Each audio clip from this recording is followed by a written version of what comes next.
Hello and welcome to all our viewers in Nigeria and around the world to Business Point on global television. And of course, in Business Point, we x-ray Nigeria's economy. We talk about tech, innovation, as well as government policies. I am Queen Agaba, and it's a pleasure to bring you on the program with me as we discuss relevant and topical issues as regards Nigeria's economy. We'll take a quick break, and when we return, we would look at what's happening in the Ministry of Steel and Development. Please stay with us. We'll be right back.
Many thanks for staying with us. Now, if you've just joined us, this is Business Point on global television, where we x-ray Nigeria's economy, talk about tech, innovation, as well as government policies. The Minister of Steel Development, Shuaibu Abubakar Audi, says the nation needs $2 million to complete the Ajaokuta Steel Company. After several failed attempts, the committee is meeting with the minister over a number of issues of national concern. On the Ajaokuta Steel Company, the minister says talks with some Russian companies for concessioning is still at the takeoff stage. He says the country requires $2 million, which he fears may rise to $5 million to complete the Ajaokuta Steel Company. He also says Nigeria spends $8 billion every year to import steel. After more than 2 hours, both parties agreed to work in synergy and ensure the revitalization of the steel sector. My guest on the program, Nathaniel Luz, who is the CEO of FlinCap, is joined with me via Zoom to discuss the Ajaokuta Steel Plant and its implications, the revival on Nigeria's economy. Good morning, Nathaniel. Good morning, Queen. How are you doing today? I'm very well, thank you. It's a pleasure to have you again here on the program. Yeah, thank you so much. It's nice to be here. Can you hear me? Yes, perfectly well. Can you hear me? Okay, please, we'll have to take a quick break, a very short break. When we return, hopefully we get connected with Nathaniel. Please stay with us. We'll be right back. Hope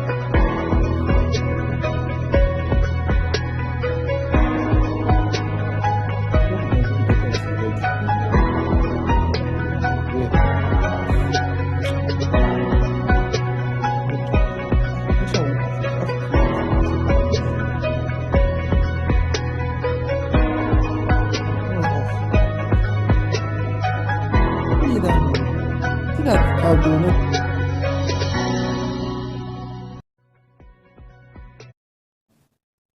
Thank you for staying with us.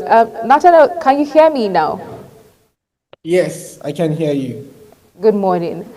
The Ajaokuta Steel Plant, is one of the largest steel mills in Nigeria, and like we've seen, its development has been a significant aspect of Nigeria's industrial policy since the late 1970s, even down to the 1990s, where we begin to see a lot of projections into the development of that steel, plannings going to there and all that, how significant. I want you to tell us how significant the Ajaokuta Steel Plant is to Nigeria's economy. That's a dicey question because are we looking at significance in terms of inputs or significance in terms of outputs? Okay, we're looking at That became significance in terms of output. For now, what would happen? How significant is it if this steel should be developed in terms of job creation and all that job creation whilst we're trying to revive the steel during the process of revival of that steel and after the revival of the steel, and how, just its significance, of having a steel plant for Nigeria's economy, not having to import steel, having to, manufacture steel here in Nigeria. How significant is that? You see, the Ajaokuta steel mill was created before I was born. We have to start from there. And I'm done with primary school, secondary, university, and a master's degree, done with NYNC, and we are still discussing using the word will. So that's the first issue I have with the entire topic.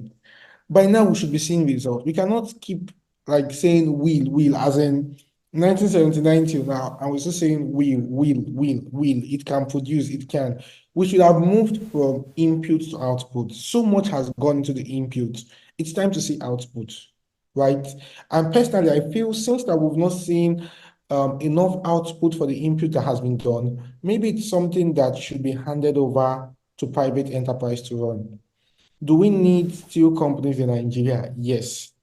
Do we need petroleum and refining companies in Nigeria? Yes. Is it possible that we should have private guys run it instead of government? Yes. You understand? So these things can be yes at the same time. Do we need a steel mill? Yes. Has Ajaokuta been successful up to this point? No. Do we need Ajaokuta to be successful? Yes. So what we need to do is, what are the changes we need to make? I personally think it should be out of the hands of the government at this point. You get, I don't think the government should invest any more money. I mean, for a country like Nigeria that is struggling with debt, getting debt here, bailout here, I mean, I don't think we should be bothering with things like Ajaokuta Steel Mill. I think we should be handing them over to private enterprise and moving on.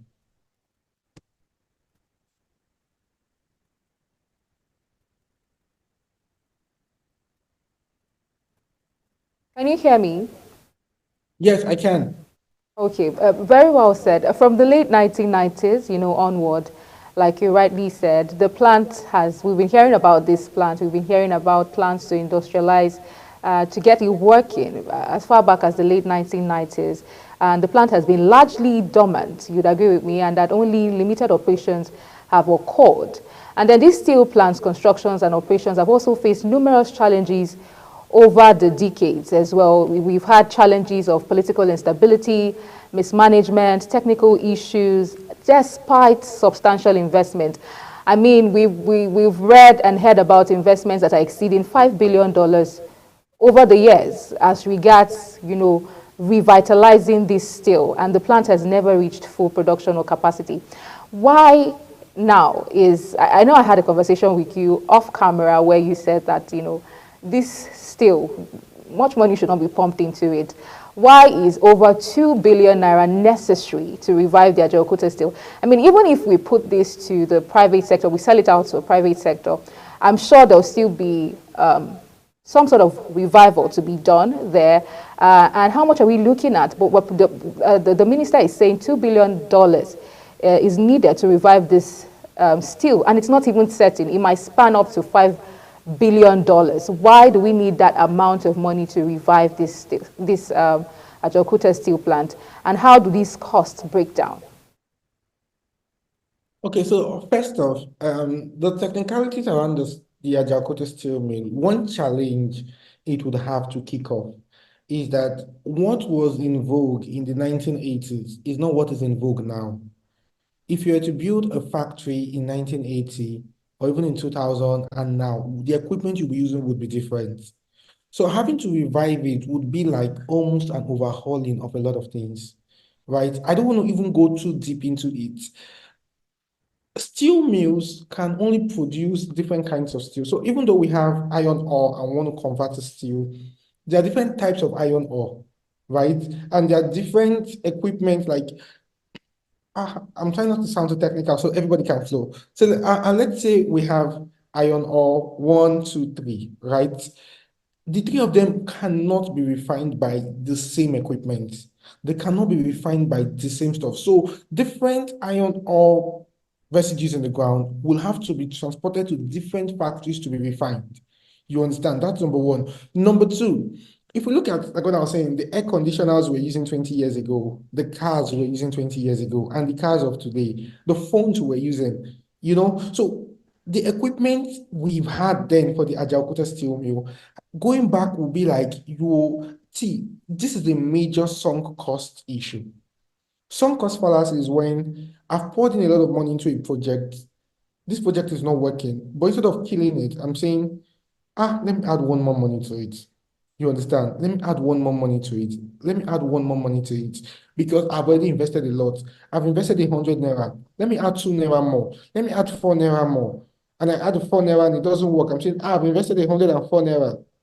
Let me add another 5 naira. That's the point we are in. Now, the best thing to do is hand over this thing to private guys who can seek private capital to revive it, right? PPP. You understand? We don't necessarily have to have the government. I mean, at this stage we're in, I think the government needs a lot of help. So we shouldn't even be having the government being bothered with things like these on their own, right? And we should be able to see PPP come in and take off all of these burdens of the government. So if you partner with private guys, perfect. The government owns X amount of equity for all the government has invested so far. The guys own Y amount of equity, and they can go and raise their funds and revive it and do their own thing. And that's even safer because number one, they'll raise fresh capital, bring to Nigeria. That would help raise our FDI, right? And that would also help remove the bureaucracies of government having to run something of this nature. And I mean, they say the definition of insanity is doing the same thing over and over again and expecting a different result. If we've been doing this thing in the hands of government, each successive government has a plan for it, has a plan for it. Yeah, I understand and I actually sympathize with them. But I think we should consider a change in strategy at this point. Hmm. With that said, let's assume now that with your contribution of these steel plants being, given over to the private sector, let's just imagine, they say it doesn't cost a thing to imagine how the impact of this steel being functioning, how would this impact Nigeria's economy? We're looking at the bigger picture now. How would it impact local economy and the national economy at large? Hundreds of thousands of jobs. To be honest, every country that got out of poverty did manufacturing to a certain degree. Do you understand? I mean, most of our electronics and phones and all these things are coupled in China because they were able to convert their population to a manufacturing population, right? And now they manufacture most of the things. When we were younger, they used to call China phones chinko, and they used to laugh at people that chinko, chinko, and your phone is chinko, China products are fake. But now even iPhones are, are manufactured in China. You understand? So we need to figure out for a country like Nigeria, a huge population growth and all of that, we need manufacturing more than we think. You understand? Like we need manufacturing because our manufacturing is still that place that absorbs hundreds of thousands of workers like there's nothing. So we need to revive manufacturing. And because it also has a ripple effect on other things, right? Every country that has gone out of poverty, right? If you want to look at the India story, the China story, they had to learn to look inward to say, what can we do within us that reduces our dependencies on externalities, right? Nigeria still imports steel, imports petroleum, imports a whole lot of things. For us to grow, we will still import. This idea of self-sufficiency, I mean, I don't know any country that has been able to get that, but we would still actually import. But we have to go back to the table and say, what are we importing and what are we exporting? Importation is not bad, it just has to be balanced out, right? Expenses are not bad. And your revenues only have to be higher. Your income only has to be higher than your expenses. Do you understand what I mean? So if I say a shoe is 100,000 naira, whether or not it is expensive, it depends on how much I have. You understand the picture? So yes, manufacturing and things like Ajaokuta Steel Plant has a big, they have big potentials. That's why you see every successive government is showing an interest or trying to bring it back because of what these things can do.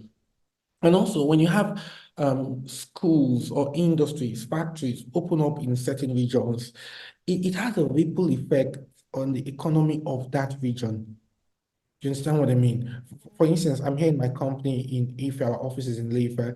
If we move our office from Ife to maybe Abuja, Abuja's economy gets to see a plus one. Ife economy gets to see a minus one, right? Because as a company, I mean, we'll spend as a company, we'll spend as staff. So we'll kind of spend more in Abuja as opposed to Ife. So when you see those factories there, they are going to employ people and they're going to need so many other things. Other businesses will spring up to serve them and all of that. So yes, if that works, just like if ever that works in Nigeria, if our petroleum refineries work well, if our Jakarta steel mill begins to work, yes, we would have a great industrialization era in our hands. Thank you very much, Nathaniel. Please, we just take a quick break, and when we move on to other topics, please stay with us. We'll be right back.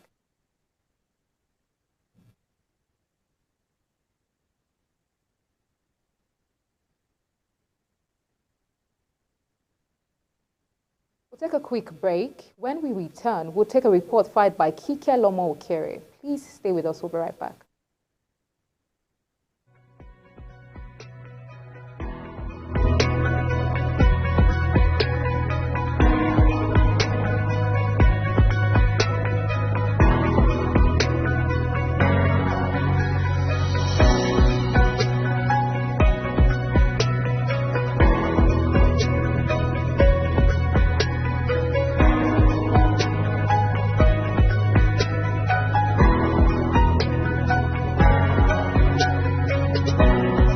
Hello and welcome to Business Report on Global Money. Data from the National Pension Commission have revealed that Nigerian pension fund assets dropped marginally to 19.669 trillion naira for the period ended 31st of March 2024. This represents a marginal decrease of about 0.45% when compared with 19.759 trillion naira reported as net asset value in February 2024. This was contained in the Commission's monthly report for March 2024 released by PENCOM. The data further reveals that investment in FGN security continues to dominate portfolio allocation with about 12.200 trillion naira, that is 62.03% of total net asset value. Pension fund also allocated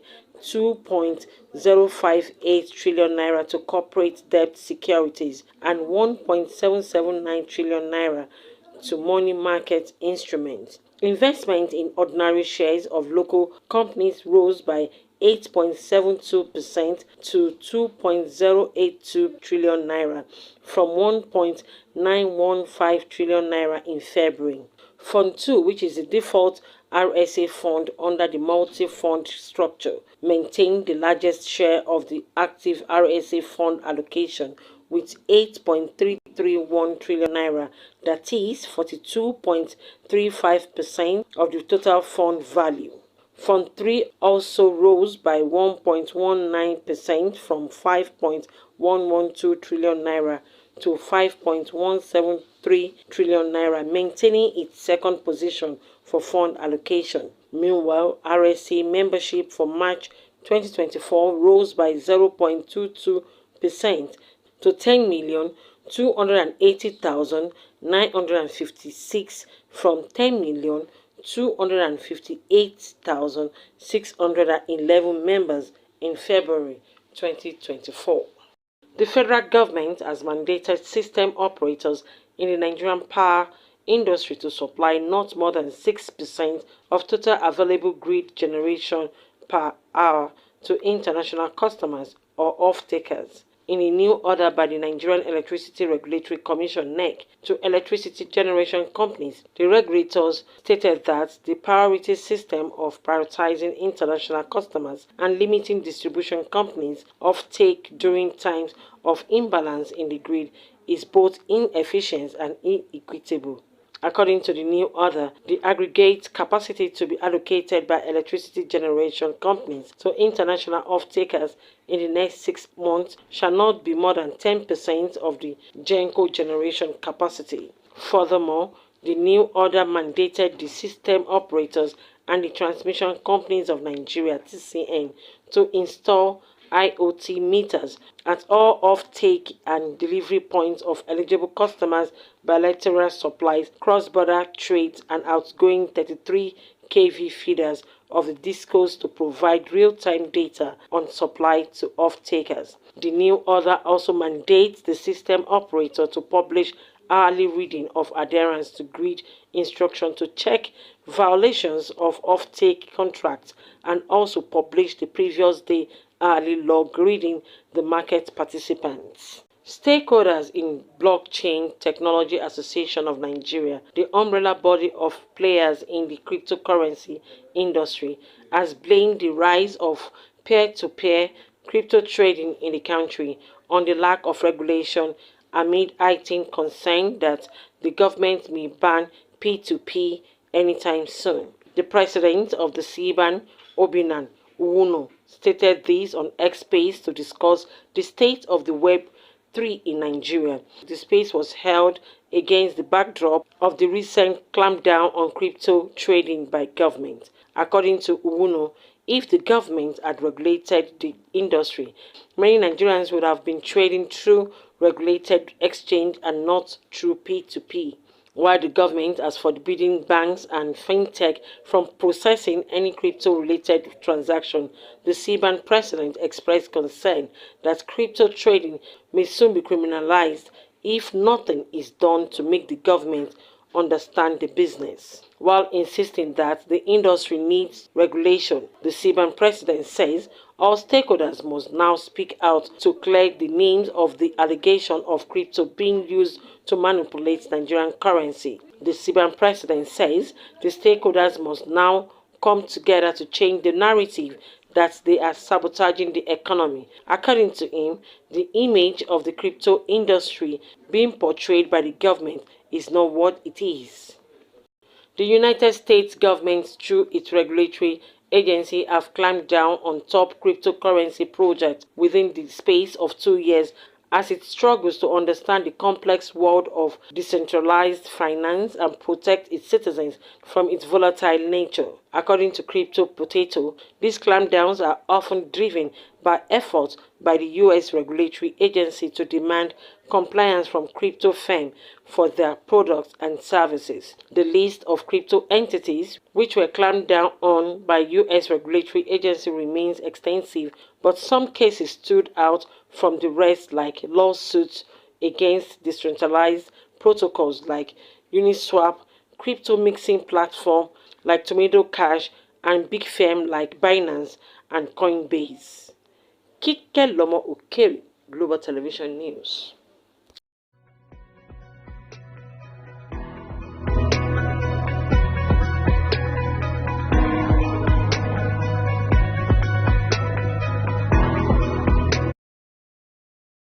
And that's where we draw the curtains on Business Points today. Do not forget to join me same time tomorrow for another interesting ride on topical economic issues in Nigeria. Don't forget to follow us on all social media handles using at Global TV NG and other handles now showing on your screen.